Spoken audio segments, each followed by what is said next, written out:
You're listening to The Residential Movement, where the focus is on making in-home dental care normal instead of novel or niche. I'm your host, Dr. Ashley Robinson, a house call dentist with a lot of passion for reaching patients who are best served in their home or residence. I'm here to encourage, equip, and empower dentists like you to begin offering in-home dental services for patients who cannot get to the office, while also enjoying a more balanced work life.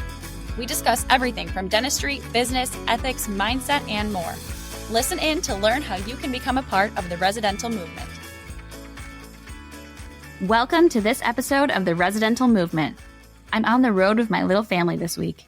It's weird because we intentionally kept the baby in the house for so long and only let her meet very close family. And now she's out and about meeting friends, and it's just awesome to see her join the real world. Our multi-stop trip began with a stop on Long Island for one of Chris's jiu-jitsu tournaments.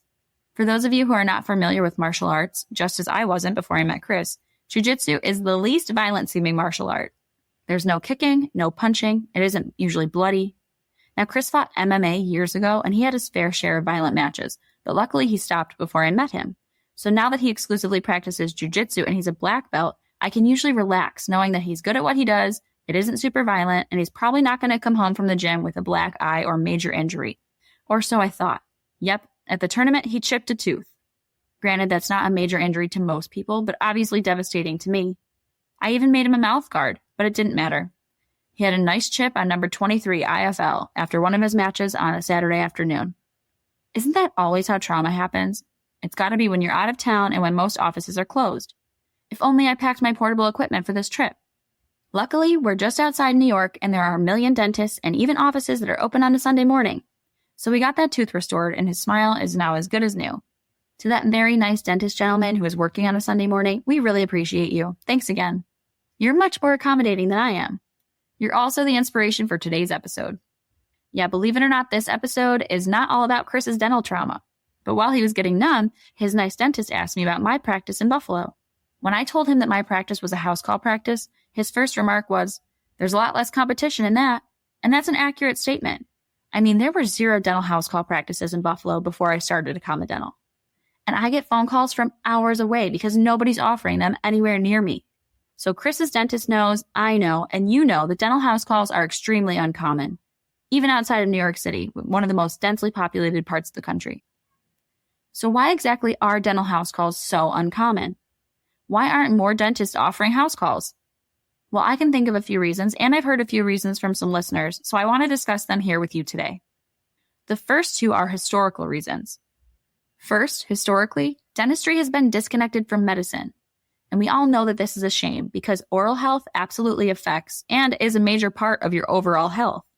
Well, anyway, this silly societal separation between medical and dental has led to dentistry becoming less accessible in general, even for completely able-bodied people. So public health advocates have had to focus their energy on making sure that the able-bodied majority of people are able to access care.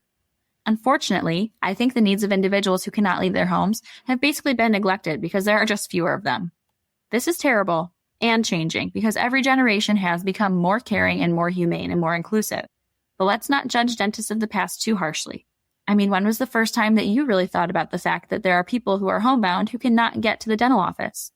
I came to this realization when I was working in a hospital and when my own family members with special needs started complaining about their experiences at the dentist. But if you didn't do a hospital residency, or if you don't know anyone who's best served at home, would you even think about the need for in-home dental care?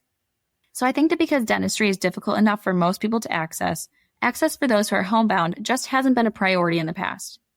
Thankfully, that's changing, and there's better training now, especially better training involving patients who are more medically complex. All of this has raised awareness about the needs of people who cannot leave their homes.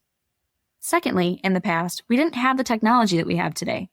People really likely thought that in-home dental care was a strict impossibility. But today we have digital and portable radiography. We have portable app units. All of this technology was just not available in the past. Okay, so those might be 2 great reasons why house calls weren't common in the past, but why aren't dental house calls normal today? Well, even though the technology has improved and people are more sensitive to the needs of people who are homebound, dentists still haven't been exposed to the possibility of a dental house call career. Most dentists don't even know that this career option exists. I didn't hear about dental house calls until I was already out of school. The main mission behind this show is to spread awareness of dental house calls as a career option and help doctors realize how attainable a house call career really is.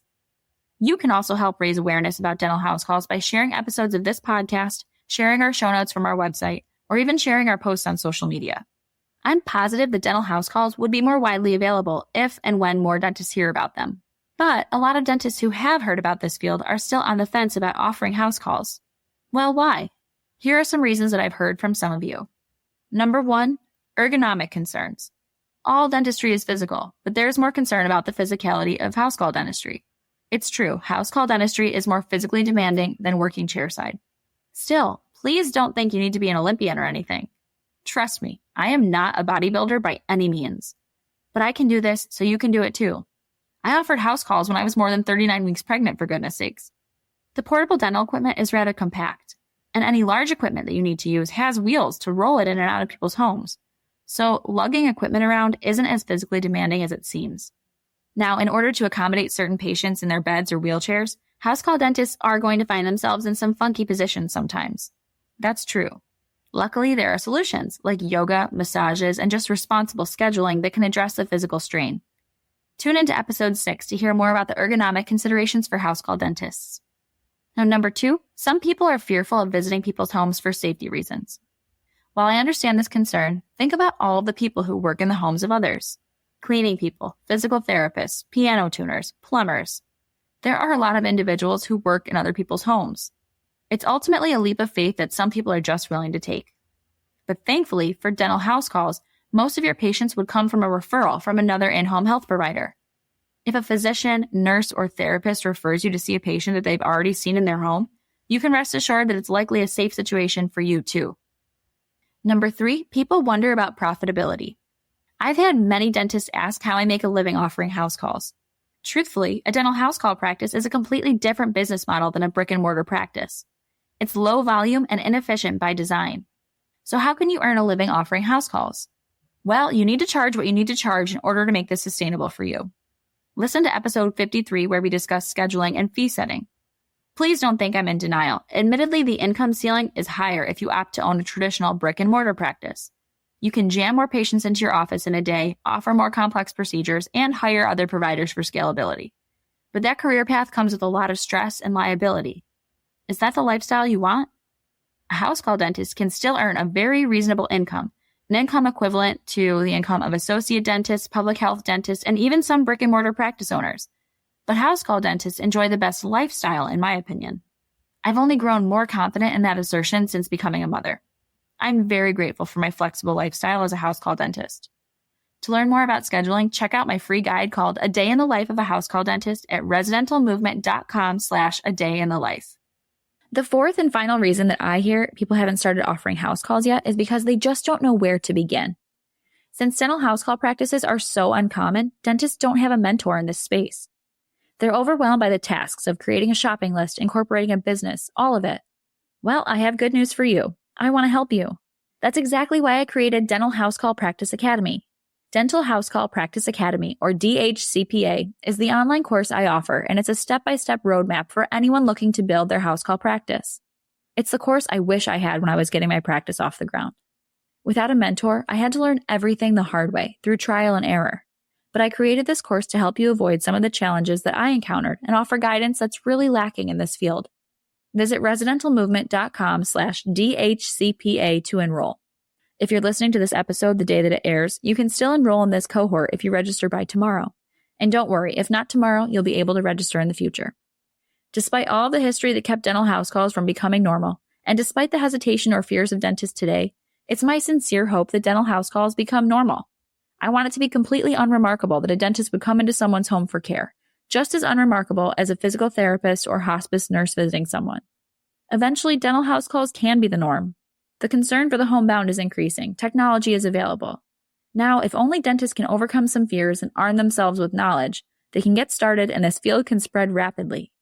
Thank you for listening to this show and considering dental house calls as a career option. I know that if you have a desire to reach people in their homes and determination, you can absolutely build a house call practice.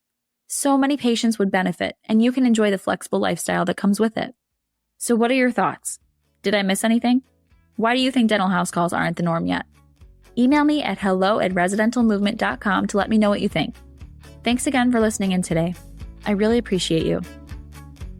That's a wrap on this episode of The Residential Movement. If you like what you heard today, please leave a 5-star review and subscribe so you don't miss an episode. If you know someone who could benefit from this information, please share this with them. All of these actions help fuel the residential movement. Visit residentialmovement.com for show notes and for access to any links referenced in this episode. Thanks again for listening, Doc. Keep up the good work.